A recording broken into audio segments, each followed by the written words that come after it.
Bismillahirrahmanirrahim. Elhamdülillahi Rabbil alemin. Ve eşhedü en la ilahe illallah vahdehu la şerike leh. Ve eşhedü enne Muhammeden abduhu ve resuluh. Sallallahu aleyhi ve ala alihi ve sahbihi ve selleme teslimen kesira emme ba'd. Bu günler kardeşler okuyacağımız mevzu Şeyh Muhammed Hişam Fahri Hafizahullah'ın günahların fərdlərə və cəmiyyətə verdiyi zərərlər haqqında olacaq. Kitaba keçməmişdən öncə bildirmək istəyirəm ki, müəllif deyir ki, əzəmətli bir qayda var. Bu qaydanı hər bir müsəlman bilməlidir və dərk eləməlidir. Bu qayda şəriətin nususları üzərində qurulmuş qaydadır. Birincisi odur ki, Allah Subhanahu wa Taala bu şəriətdə nəyi əmr edibsə, o fərdi insanların qəlblərinin islahı üçündür, ağıllarının islahı üçündür, nəfslərinin islahı üçündür, bədənlərinin islahı üçündür, düzəlməsi üçün, yəni mallarının və zürriyyətlərinin islahı üçündür. Onlardan da əlavə onların ailələrinin və cəmiyyətin və dövlətlərin islahı üçündür. Allah nəyi əmr edibsə Quranda. Yəni ikinci, yəni Allah Subhanahu taala Quranda nə əmr edirsə insanın islahı üçün bilməlisən ki, bu şeylərin hamısı üçündür. Eləcə də nəyi qadağan edirsə, deməli orada insanın, onun ağlının, malının, ailəsinin, cəmiyyətin, dövlətlərin fəsada uğraması üçündür. Nəyi qadağan edirsə elə sonra fəsad olacaq. Beləcə insan bu qaydanı başa düşəndən sonra dərk edir ki, asiliklər, Allahın haram etdiyi şeylərin insana zərəri var. İnsanın cisminə zərəri var. Elə kifayətdir ki, Allah təala günahları fahiş əməllər adlandırır. Allah Subhanahu taala buyurur ki: "Və la taqrabul fawahişə ma zahara minha və ma batan." Günahların, yəni fahiş əməllərin gizli və aşkarına yaxınlaşma. Həmçinin də bəzi rivayətlərdə ayələrdə günah olaraq adlandırılıb asilikləri. İndi isə keçirik asiliklərin fərdi şəxslərə verdiyi zərərləri. Quran-ı Kərimə baxsaq görərik ki, Allah Subhanahu wa Taala neçə ayələrdə günahların insana gətirdiyi cəzalardan danışır. Yəni pis cəzalarından danışır. Ən birinci insanın qəlbinə zərər vurur günahlar. Allah da buyurur ki: "Səvəun aleyhim ənzərtəhum əm ləm tunzirhum la yu'minun." İstəyirsən onlar qorxud, istəyirsən qorxuzma. Onlar iman gətirən deyirlər. Xatamallahu ala qulubihim və ala səm'ihim və ala absarihim qişəvə. Allah onların gözlərinə, qulaqlarına və qəlblərinə möhür vurdu. Yəni ayəni fikirləşsə görərik ki, günahın zərərləri səbəb oldu insanın qəlbinin möhürlənməsinə, qulaqlarının və gözlərinin möhürlənməsinə. Və sonra insanın günahların gətirdiyi zərərlərdən insanın nəfsinə və ağlına verdiyi zərər. Və insan o qədər günahlar edir ki, artıq insan ən rəzil, ən alçaq adama dönür. Hansı ki, salamat fitrətdən, təmiz fitrətdən ən rəzil insana dönür. Allah Subhanahu taala insanları 3 qismə böldü. İnsanların nəfsini 3 qismə. Birinci qism mutmain nəfs, rahat nəfs. O da müminin nəfsidir. Allah təala istəyir ki, Allah təala məni və sizlərin hamınızı o mutmain nəfs olan insanlardan etsin. İkincisi ləvvamə, nəfsul ləvvamə, özünü qınayan nəfs. O insandır ki, salih əməllər də eləyir, günahlar da eləyir. Yəni qarışdırır, yaxşı əməllərlə günahları qarışdırır. Üçüncüsü isə qardaşlar xəbis nəfsdir. Bu da günahkar kafirlərin, şərli insanların nəfsləridir. Həmçinin asiliklərin insanın nəfsinə verdiyi zərərlərdən insan nəfsini günaha batırır asiliklər. Hansı ki o hörmətli, insan nəfsi hörmətlidir. Allah təala insanı hörmətli olaraq yaradıb, hörmət sahibi olaraq yaradıb. Allah təala buyurur ki, Quran-ı Kərimdə İsra surəsində: وَلَقَدْ كَرَّمْنَا بَنِي آدَمْ. Biz Adəm evladını hörmətli, şərəfli etdik. Lakin günahlarla insan o hörməti, şərəfi itirir. Və başqa ilə buyurur ki, İnhum illə kəl-ənam bəlhum ədallu səbilə. Onlar heyvan kimidirlər. Əksinə ondan da aşağıdırlar. Bəlhum ədal nə deməkdir? Yəni heyvandan da aşağı dərəcəyə düşür insan günahlar etməklə. Həmçinin günahların qəlbə verdiyi zərərlərdən insanın qəlbinə günah girir, qəlbə daxil olur və bəzən insan o qədər günah edir ki, nə haqqı haqq kimi görür, nə yaxşılıqları yaxşı əməl kimi görür, nə də münkərləri münkər kimi görür. Allah təala buyurur ki, "Kəllə bəl rana alə qulubihim mə kanu yaksibun." Xeyirdir, onların qəlbləri etdiyi günahlardan bölündü. Və buyurur ki, qazandıqları günahdan qəlbləri bölündü. Nə deməkdir? Bu da o deməkdir ki, insan günah etdikcə qəlb günahlardan bölünür, qaralır, zülmətə dönür. Və bu təbii ki, bir dəfədə olmur. Bu şeyən fə şeyə, hissə-hissə, tədricən yavaş-yavaş baş verir bu hal. Bunun mənasını daha da gücləndirən dəlil deyək. Peyğəmbər sallallahu əleyhi və səlləm buyurur ki: "İnnel abdə izə əznəbə zəmb nukitat fi qalbihi nuqtatan sauda, fe izə təbə saqala, və izə adə fəadə." Deyir ki, qul deyə günah edəndə qəlbinə qara nöqtə qoyular. Tövbə edərsə, o nöqtənin izi belə ondan təmizlənər. Əgər qayıdarsa, təzədən o nöqtə qayıdar. Və beləcə insan günah etdikcə o nöqtələr artar və deyir ki, sonda kəlkuzil mücəxiyən, qaralmış bir qaba bənzəyər. Qaralmış, saxsı bir kuzə, bir qaba bənzəyər. Nə yaxşılıqları yaxşı əməl kimi görər, nə münkərləri münkər kimi görər. Ona görə qardaşlar, alimlər günahların cəmiyyətə, fərdlərə verdiyi zərərlər haqqında kitablar yazıblar. Və günahları insanın qəlbinin bəsirətinə aparır, onun nuruna aparır, onun Allahı tanımasına aparır. Çünki qəlb güzgü kimidir. Qəlbi fikirləş, qəlb necədir? Təmiz güzgü kimidir.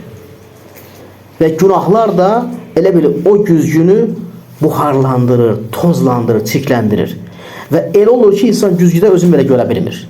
Görsən, bəzən güzgüyə illərlə, aylarla silməyəndə özü belə görə bilmirsən güzgüdə. Və başqası necə onu görəcək, səni görəcək. Ona görə də insanın qəlbindən bu kimi günahlar insan qəlbini qaraldır, məhv edir. Və qəlbə günahlar girdikcə insan ən bəsit şeyləri belə görmür. Necə ki Allah təala buyurur ki, Quran-ı Kərimdə: "Və uşribu fi qulubihimul iclə bi kufrihim." Küfürlərinə görə deyir, onların Yahudilərdən söhbət gedir, küfürlərinə görə buzova, inəyə, buzova olan məhəbbət olan qəlblərinə elə yerləşdirildi ki, və dedilər ki, eşitdiyi vası oldu. Yəni, küfürlərinin səbəbi ilə buzova, inəyə olan məhəbbət onların qəlblərinə yerləşdi. Və hətta dedilər ki, eşitdik və ası olduq. Yəni, insan deyir, təsəvvür edir, insan. Fikirləş Bəni İsraili. Bir anlıq düşün, Musa ilə İslamın dövründə Bəni İsrailin halını. Yəni, Allah subhanahu wa ta'ala gözlərinin önündə dənizi yardı. Qırmızı dənizi yardı. Və düşmənləri olan Firavunu orada batırdı. Hətta buna inanmadılar, şikayətləndirdilər. Allah təala Firavunun cəsədini sahilə çıxartdı gözlərin qarşısında.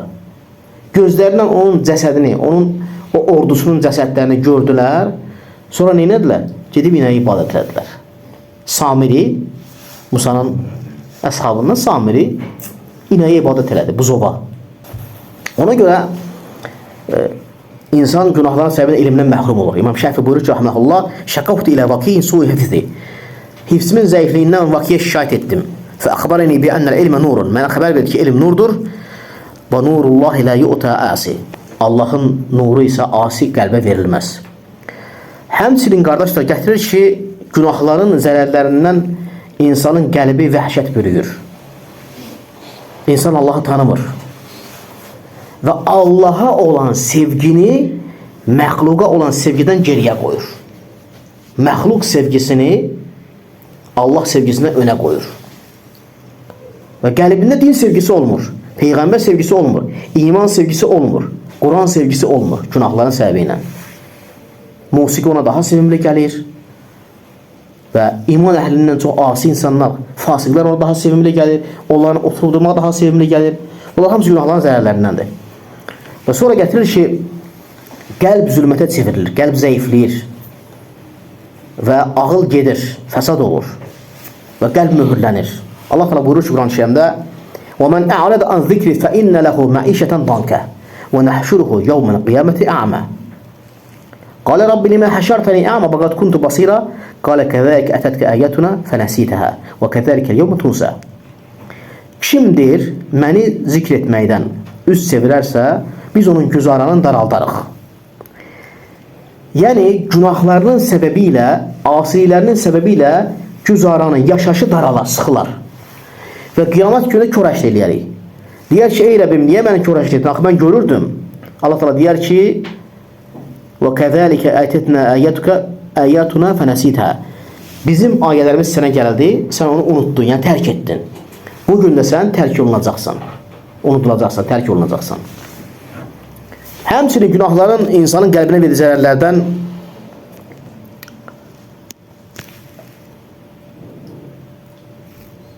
asi insan haqqında Peyğəmbər sallallahu əleyhi və səlləm buyurur ki, asiliklər, daha doğrusu Bəra ibn Azib rivayet edib hədisi, hədis Abu Davudda keçir. Deyir ki, asiliklər Allaha itaətə insanı ağır aparır. Yəni insan Allaha itaət üçün ağır addımlarla gedir. Günaha isə qaçaraq gedir, tələsərək gedir. Yəni insan o qədər asilik edir ki, Allaha itaət gələndə tənbəl yeriyir. Və misal çəkir müəllif ayədən, Allah təala Nisa surəsində buyurur ki, münafiqlər haqqında: "Və izə qamu ilə sadqa muqsala." Namaza qalxanda tənbəli ilə qalxarlar. Yuraunna nas, insanlara göstərmək üçün qalxarlar. Və la yezkurun Allah illə qalila. Allahı da az zikr eləyərlər. Deməli, günahların səbəbi qəlbdə olan küfrün, nifaqın, kiçik küfür, böyük küfür fərqi yoxdur. Nifaqın, asiliyin səbəbi odur ki, insan itaətlərə tənbəli ilə gedir. Bədən itaətdə tənbəllik göstərir, acizlik göstərir. Bu da günahların asilinin səbəblərindəndir. Həmçinin xəstəliklər meydana çıxır insanda. İnsan bədənində xəstəliklər meydana çıxır. Baxarsan ki, Allah Subhanahu taala ümumiyyətlə mömini müsibətləri nə üçün verir? Dərəcəsini qaldırmaq üçün. Necə ki, məsələn, Allah Subhanahu taala Nuh əleyhissalama imtahanı çəkdi oğlu ilə. Oğlu arvadı iman gətirmədi. Həmçinin İbrahim əleyhissalamı hicrətlə imtahanı çəkdi. Bütün qövmünü tərk elədi. Bütün ailəsini, atasını, qövmünü hamısı tərk elədi. İmtahanı çəkdi. Bu olan dərəcəni qaldırdı. Amma görürsən ki, insan günahlarla başına gəlməyən müsibət yoxdur. Bu dərəcəsini qaldırmaq üçün deyir. Bu şey nə eləməli? O günahların ona verdiyi fəsadlardır. Və müəllif deyir ki, qəribə xəstəliklər çıxır cəmiyyətdə günahların səbəbindən. Hətta halbuki elə xəstəliklərdir ki, deyir, bundan əvvəl heç vaxt olmayıb belə xəstəlik. Peyğəmbər sallallahu əleyhi və səlləm buyurur ki, "Mə fəşəl fəhişətə fi qavmin qattu illə ibtələhumullah bi əmradin əv biətin əlləti ləm təkun fi əsləbihim." Günahların səbəbi ilə bir qövmdə elə xəstəliklər gələcək ki, deyir, onların nəsillərində heç vaxt olmayıb. Yəni nəslində, genində heç vaxt olmayan xəstəliklər ortaya çıxacaq. Müəllif deyir ki, bu gün elə xəstəliklər var ki, deyir, bundan əvvəl olmayıb. Gidis xəstəliklər, sifilis xəstəliklər kimi zinadan yaranır hansı ki. Həmçinin deyir, rak xəstəliklər kimi, digər xəstəliklər və qəribə xəstəliklər. Görürsən, adam çıxıb elə xəstəlikdir ki, bütün bədən çürüyür öz-özündən və dərmanını da tapa bilmirlər. Hamısı nədəndir qardaşlar? Hamısı günahlardandır. Allah təala buyurur ki: "Və mə əsabaka min musibətin fəbimə kəsbət eydikum." Başınıza nə müsibət gəlirsə, hamısı günahlarınızın səbəbləri iləndir. Qazandığınız günahlarınıza görədir. Müəllif deyir ki, donuz qripi, quş qripi deyə çıxır. Qəribə. Heç vaxtda tarixdə belə xəstəlik olmayıb. Təsəvvür edirsiniz. Və sonra buyurur ki, günahların bədənə verdiyi zərərlərdən deyir, bədənin bərəkəti gedir, ömrün bərəkəti gedir və insana baxırsan da qələmində belə bərəkət olmur, eşitməyində, baxışında belə bərəkət olmur, vaxtında bərəkət olmur. Hətta bu mənanı gücləndirən bir hədis var. Peyğəmbər sallallahu əleyhi və səlləm buyurur ki, Mən vasala rahimahu ətalallahu umrahu. Kim qohumlarla əlaqə birləşdirərsə, Allah ömrünü uzadar. Deməli, itaətlər bərəkət gətirir ömrə. Asiliklər isə o bərəkət aparır. Alimlər deyir ki, ömür uzanmır əslində. Yəni, 60-sə 70 olmur. Sadəcə ömrə bərəkət gətirir, gəlir o salih əməllərin səbəbi ilə. Ona görə də qardaşlar, günahlar və insanın ömründən, həyatından, danışığının, vaxtının, malının, hər şeyin bərəkətini aparır. Sonra müəllif gətirir ki, asilərin yenə bədənə verdiyi zərərlərdən insan nə qədər xeyirlərdən məhrum olur. İnsan misal üçün xeyir məclislərinə çata bilmirsə, gedə bilmirsə, bu belə özü günahlarla səbəbi ilə məhrumiyyətdən sayılır. Və deyir ki, insana baxırsan, deyir, asilərə baxmağa vaxt tapır. Amma qohumlarla birləşdirməyə vaxt tapmır. Asilərin səbəbi ilə deyir, valideynə itaat eləmir. Asilərin səbəbi ilə deyir, asilər məşğuldur, amma dini xeyirlərdən məhrumdur. Ona vaxt tapır, buna vaxt tapa bilmir. Onun deyir, səbəbi ilə bunlardan məhrum olur.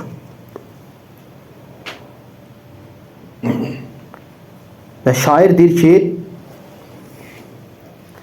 əgər deyir, evində deyir, dəf çalarsansa, evini əhlini rəqs eləyən görərsən.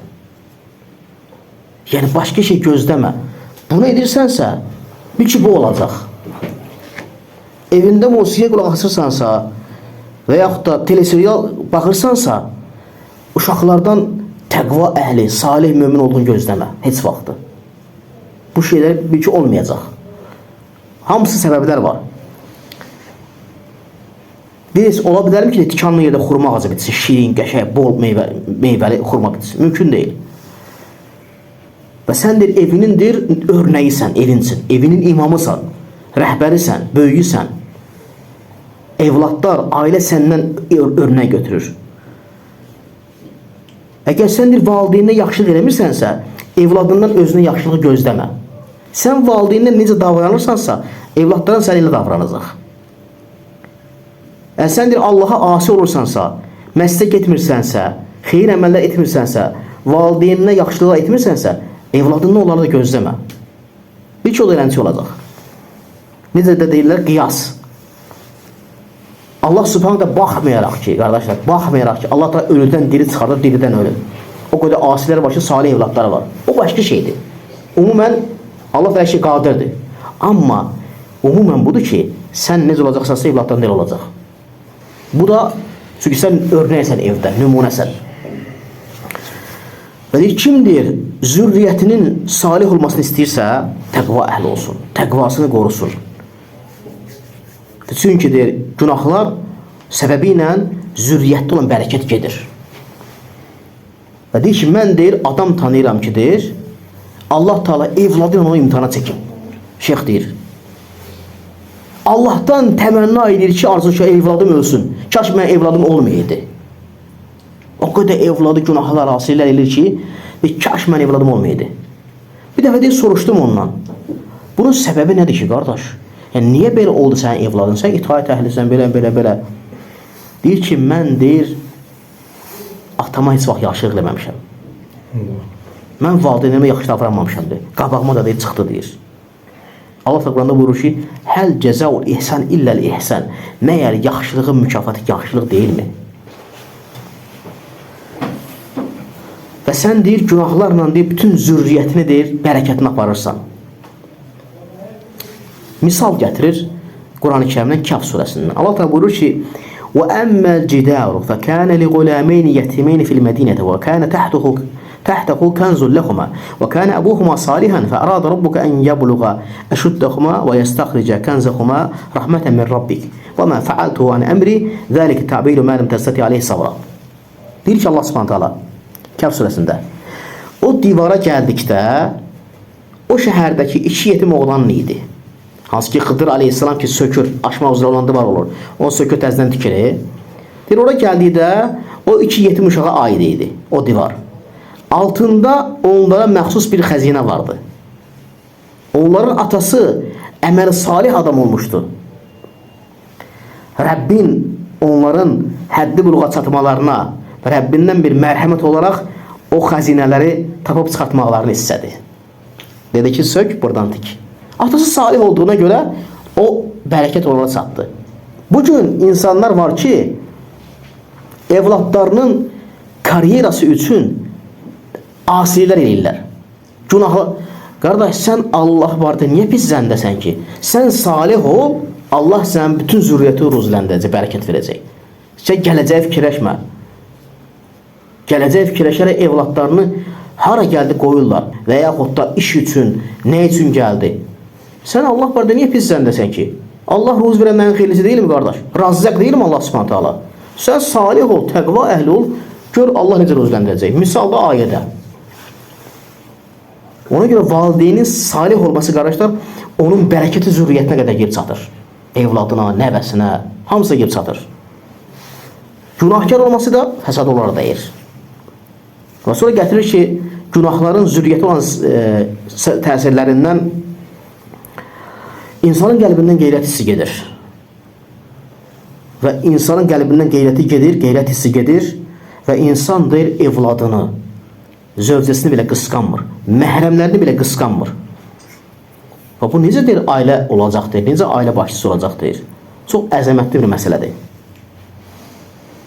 Və sonra müəllif gətirir ki, günahlar səbəbi ilə nələr baş verir insana, verdiyi təsirlər. Asi olan insan, günahkar insan, yəni burada bizim qardaşlar bu qeyd etdiyimiz məsələlərdə bir dənə günah edən insana aid deyil ha. Bugün günah etdi, sabah tövbə etdi. Ona aid deyil. İnsan günah edər, tövbə edər. Bu normal şeydir.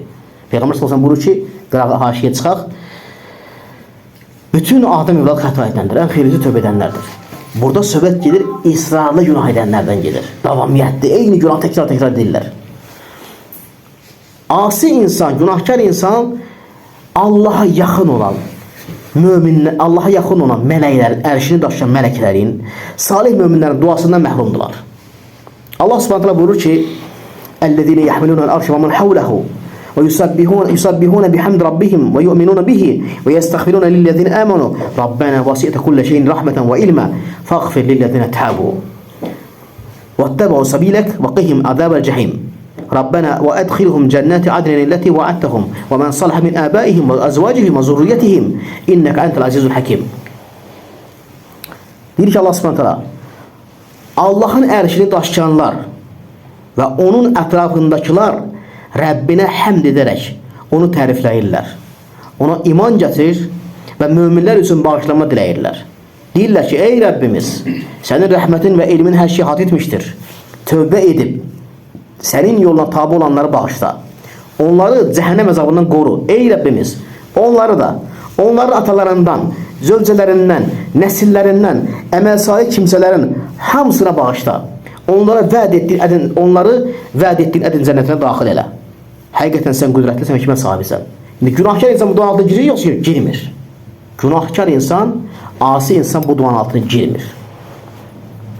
Ona görə müəllif buyurur ki, el-fussaq vel-fuccar vel-musirun alə zunub el-kəbəy la yedxuluna deyir, fasiqlər, günahkarlar, israrla günah edənlər, böyük günah edənlər bu duaların altına girmir. Həmçinin möminlər təşəhhüddə dua edirlər. Əssəlamu aleyke eyyuhan nəbi və rəhmətullahi və barakatuh. Ey Allahın nəbisi, Allahın rəhməti və bərəkəti sənin üzərə olsun. Əssəlamu aleynə və alə ibadillahi salihin. Allahın salamı, rəhməti və bərəkəti bizim və salih qulların üzərinə olsun. Deməli, günahkarlar nədir? Çıxır bunun altından. Salih deyirlər. Həmçinin müəllif gətirir ki, qardaşlar, insan günahların səbəbinə ruzidən məhrum olur. Peyğəmbər sallallahu əleyhi və səlləm buyurur ki, "İnnel abdə la yuhrimu rizqa bi-zənbi yusibuhu." Qul etdiyi günahına görə ruzisindən məhrum olur. Yəni ruzi deyəndə burada söhbət maddiyyətdən getmir. Hər şey daxildir. İnsan dinar da, dirhəm də, sağlamlıq da ruzidir, bədən də ruzidir, ağıl da ruzidir, ailə də ruzidir. Hər şey insan üçün ruzidir. Onların hamısından məhrum olur. Hər şey məhrum olur. Yaddaş gedir, hər şey gedir. Bəsirət gedir, afiyət gedir, mal gedir. Sonra müəllif buyurur ki, asilərin səbəbi ilə insanlar arasında fikir ver, düşmənçilik və ədavət başlayır. Bu da günahlardan da təsəvvürlə insanlarla sənin aranda fərq yoxdur kim olsun. Asiliklərinin səbəbilə səninlə insanlar arasında ədavət və düşmənçilik başlayır. Allah Teala buyurur ki: "Fənesu hazdan mimma zukkiru bihi fa'aghrayna beynehum el-adavata vel-bagda." Deyir ki, onlar da özlərinə öyrədilmiş şeylərin bir hissəsini unutdular. Buna görə də onların arasına qiyamət gününə qədər ədavət və kin saldıq. Yəni insan nə zaman ki Allahın ayələrini, əmrlərini, qadağanlarını tərk edirsə, o zaman Allah Subhanahu taala onunla insanlar arasında kin və ədavət salır. Elə yerlərdə elə düşmənlər çıxır ki qarşıya, problemlər çıxır ki qarşıya. Yəni bunlar hamısı günahların səbəblərindəndir. Sonra buyurur ki, müəllif qardaşlar, deyir ki, Peyğəmbər sallallahu əleyhi və səlləm buyurur ki: "Vəllazi nəfsi Muhammedin biyədihi." Muhammedin canı əlində olan Allaha and olsun ki, elə iki nəfər yoxdur ki, ayrılan, küsən, savaşan, onların bu ayrılmasının səbəbi günahlar olmasın. Fikir verirsiniz. Yəni insanın qonşusu ilə belə problemin olması günahlarındandır. İnsanın yarında oturan möminlərlə arasında olan küsürlüğün səbəbi günahlardır. Ya öz günahı, ya da onun digərinin, ikinci şəxsin günahıdır. Buyurur ki: "Sara beyneke ve beyne carike şeyun." Seninle komşunun arasında bir problem yaranıb. Ve aran soyuyub, savaşmırsan, küsmürsən, danışmırsan. Deyib, bunun səbəbi günahlardır, asiliklərdir. Sələflər deyərdilər ki: "İnni le'asallaha te'ammelel ibaretel acibə." Şeyx deyir ki, çox əzəmətli bir ibarədir, sözdür. Bir dənə bu diqqətlə də fikirləşin deyir. Deyir ki, mən deyir Allaha asi olanda deyir, "Fəəcidu əsəruhu fil xulqi zəvcəti." Onun deyir təsirini zövcəmin əxlaqında görürəm. Və dəbbəti, heyvanımın əxlaqında görürəm. Zövcəm deyir dəyişir deyir. Baxıram dəyişir. Həmin adam deyir, dəyişib. İnəyi təpi atır. Süt sağırsan təpi atır. Və yaxud da qeyri-adi hərəkətlər eləyir. Yəni insan qardaşlar asilərin səbəbini zövcəsində, əxlaqında dəyişməsində, heyvanında görürsə, deməli bütün bu dünyada baş verən nə varsa hamısı günahların səbəblərindəndir. Və müəllif buyurur ki, həmçinin qardaşlar günahlar insanı zəlil edir, alçaldır. Allah Teala buyurur ki, Quran-ı Kərimdə Həd surəsində: "Və men yuhinillahu fema lehu min mukrim." Allah kimi alçaldarsa ona hörmət edən tapılmaz.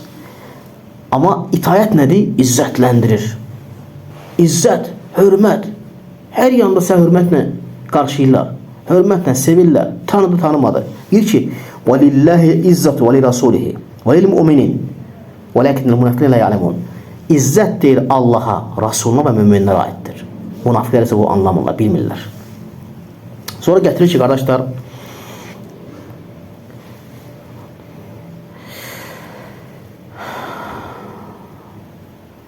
insan deyir günahlarının səbəbi ilə şeytanın, iblisin ordusuna çevrilir. Şeytan günahlarının səbəbi ilə, günahlarına görə özü də xəbəri olmadan, hiss eləmədən şeytanın dostuna çevrilir, onun ordusuna çevrilir. Yəni şeytanın işi nədir? İnsanlar Allahın yolunu yayındırmaq. İnsan o qədər günah edir ki və şeytana tabi olur ki, o azğınlardan olur və insanlar Allahın yolunu yayındırır. Allah Teala buyurur ki: "Fəətbə'ahu şeytanu fəkən minəl xafin." Şeytana da tabi oldu və azğınlardan oldu. Necə ki deyir, şeytan deyər ki, kəməthəl şeytan izqal elə insana deyər ki, küfr elə. Elə ki küfr etdi, deyər ki, "İnni bəri'un mink." Mən səndən uzağam. Mən Allahdan qorxuram, aləmin Rəbbindən. Müəllif bir dənə misal gətirir, deyir ki, bir dənə qissə gətirir, deyir ki, bu qissədir İsrailiyyətlərin kitabında gedir. Bəni İsrail kitabı, İsrailiyyət rəvayətlərində gedir. Amma həyatda da bu şeyləri görürük. Deyir ki, bir abid kişi vardı. Abid. Elm yox idi, amma ibadət əhli idi. Təqva əhli idi, deyir. Bir daxması vardı, kənarda, orada yaşayırdı, orada ibadət edirdi. Və bir gün deyir, fasiqlər deyir, bunun evinə bir qadın göndərir ki, bu yoldan çıxarsın. Qadın gəlir, qapını döyür, qapını açır. Deyir, bəs heç kimim yoxdur, bəs qalmağa kişi şey eləyir, etiraz eləyir. Yoxdur, sən naməhrəmsə olmaz. Qadın nə qədər ora, bura, anda, man eləyir, qışıq, bəs mən təkamda qalmışam belə. Bu salır otağa, evinə. Evinə salandan sonra deyir, nə olur? Üçüncüsü şeytandır.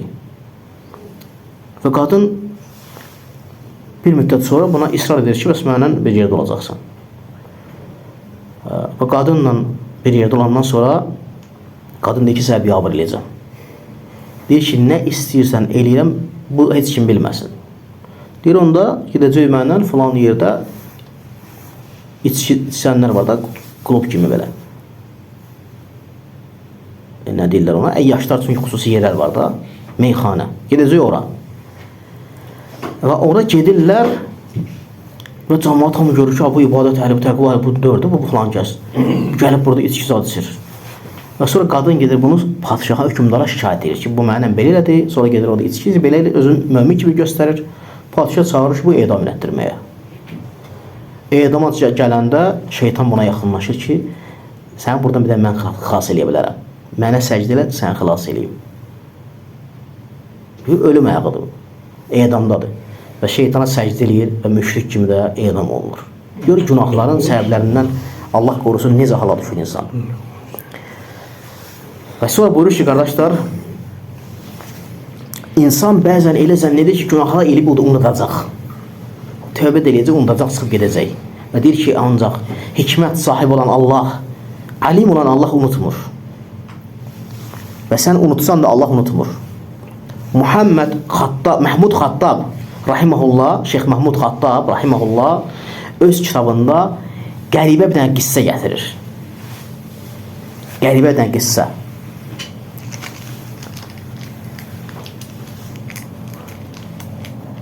Və deyir ki, bir nəfər olur,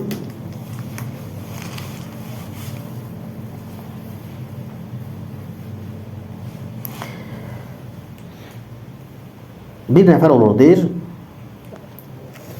vəzifə sahiblərindən olur.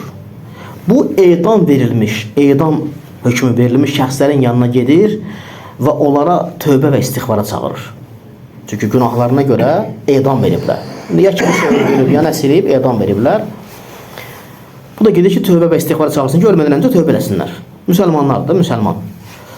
Və deyir, gəldim birinin yanına, ona dedim ki, bəs də tövbə elə, istiğfar elə də, bəs səni edam ölüm üçün verilir sənə.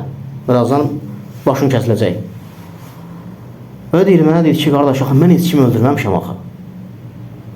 Mənə niyə edam üçün verilir? Mən heç kimi öldürməmişəm axı. Mənə adam öldürməyəm görə edam üçün veriblər. Deyir, ancaq bilirəm bu niyə görədir. Mənim başıma gələn hadisə bilirəm səbəbi nədir. Deyir, 20 il bundan qabaq deyir, mən deyir, gəmidə işləyirdim. Firat çayın üzərindən deyir, adamlar aparıb gətirdim. Bir gün deyir, gördüm, bir gözəl qadın gəldi, mindi gəmiyə, yanında da bir uşaq. Gəldi, oturdu düz mənim yanımda. Mən deyir, baxdım buna deyir, qəlbim deyir, buna bağlandı. Apardım, cəmaatı düşürtdüm, bu da düşdü. Dedim, yəqin ki, qaydacaq. Gözlədim deyir, gördüm, bu gəldi. Bu gələn kimi deyir, tez bunu götürüm, getdim. Və tək, gəmidə bir budur, bir də mən, bir də uşağıdır. Və apardım deyir, bunu bir sahilə çıxartdım və dedim ki, mənə yaxınlıq eləyəcəksin, yoxsa uşağı öldürəcəm. Dedi ki, yox da, mümkün deyil. Və deyir, bunu da öldürdüm, uşağını da öldürdüm, buna cinsel əlaqədə oldum. Və sonra da deyir, çıxdım, getdim. Malımı, zadımı satdım, o ölkədən çıxdım, gəldim başqa ölkəyə. Və orada da deyir, başladım qəssab işləməyə, heyvan kəsib satmağa. İşləyirəm, normal qazanmışam, yığmışam. Günlərin bir günü deyir, bir dana kəsdim, işçilərimlə bir yerdə. Qaydanda əlimdə bıçaq, üstümdə qan, yolda bir ölü gördüm. Elə o yanına keçəndə görüb kimsə vurublar, ölüb. Onu kömək etmək istəyəndə gəldilər, deyir, mən tutdular, deyir, sən öldürmüsən. O vaxt yox, DNK falan çıxarsın, bunun qanı insan qanıdır, heyvan qanıdır. Ona görə deyir, bax, mən bu bəla başıma gəlir, deyir. Və ona görə insan günah edəndə düşünməsin ki, mən unutacam, çıxıb gedəcək, tövbə eləyəcəm. O insan bəzən ona da müvəffəq olmur. Və fikir verin, Yusuf Əleyhisselamın qardaşları. Nə dedilər? Dedilər ki, Yusufu ataq quyuya, tövbə eləyəcək, çıxıb gedəcək də. Yusuf Aleyhisselam onları tapana qədər tövbəyə müvəffəq ola bilmədilər. Neçə illər, 20 ilə yaxın. Və sonra gətirir müəllif buyurur ki, günahların zərərlərindən fərdlərə və cəmiyyətə olan zərərlərindən pis zonluqları, insanın pis zonluq üzərində ölməsi. İbn-i Cevzi rahimehullah buyurur ki, bir kişi gördüm bazarda, Bağdadda deyir. Namaz verilir, İbn-i Cevzi özü rəvayət edir. Deyir, azan verirlər ki, başlayır haqq hesab eləməyə, ticarətdə. Nə qədər alıb verilib, nə satmışam, nə qalıb, nə eləmişəm, haqq hesab eləməyə deyir. Namaza getmirdi deyir. Bir gündür o xəstələndi. Və uzun müddət xəstə yatdı. Və deyir, getdim onu ziyarət eləməyədir. Gördüm deyir ki, ölüm yaxındadır. Və onu başladım Allah xatırlatmağa. Ay filan kəs, dinən la ilahe illallah. Mən deyirəm ki, dinən la ilahe illallah, bu da ki, 3, 4, 5, 6, 7, başlayır saymağa. Başlayır barmaqlarına saymağa. Deyir, belə, elə də halda öldü, getdi, deyir. Və deyir, subhanallah, deyir, gör, günahlar deyir, necə, yəni namazı getmirdi, səhlənkara yanaşırdı. Və deyir ki, gör, günahlar deyir, nə hala saldı həmin insana, deyir. Amma deyir, bir nəfər vardı, deyir, Şeyx Abdullah ibn Ubeydullah ibn Ata Əl-Əfğani Peyğəmbər s.ə.v deyir, məscidində deyir, onu ziyarət edim xəstələndiyi zaman, öldüyü ili.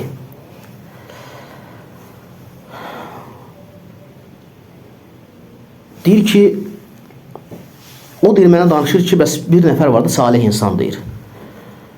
Ölüm yaxında deyir, getdim deyir, onun yanına deyir. Gördüm ki, deyir, yatır. Və deyir, görüm, dodağı dəbərir, nəsə deyir.